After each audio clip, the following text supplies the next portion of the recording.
Dom Virgílio afirma que a lihusi celebração Idul Fitri, comunidade muçulmana tem unidade, onde promove damai na harmonia e a sociedade Timor-Leste.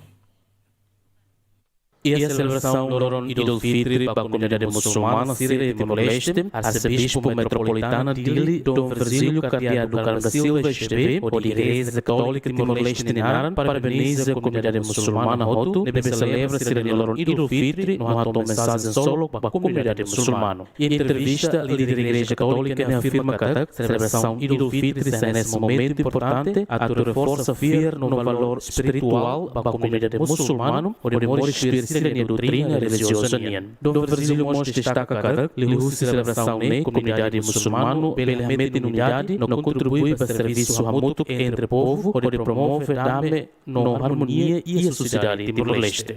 A Igreja Católica Timor-Nianaran, o bispo Timor-Nianaran, a minha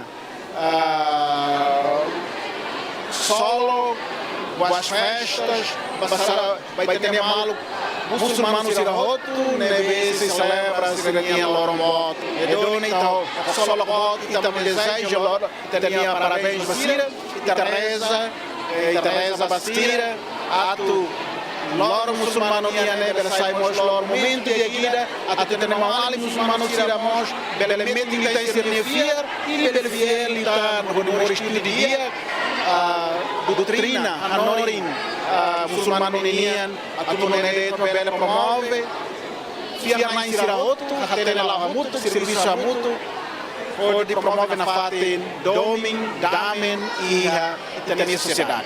E Teresa, pelas barreiras muçulmanas tem na rain, Teresa mos, e tem região na maioria muçulmana. Teresa tem região toma, Ásia toma, atunone tenemos ali muçulmano sira festa minha celebração na bela saída lorong ida solo lorong ida damai lorong ida paz ba emahot.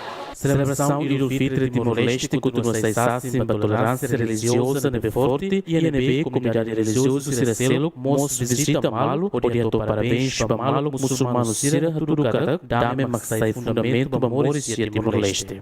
A Luciano Amaral, GMN.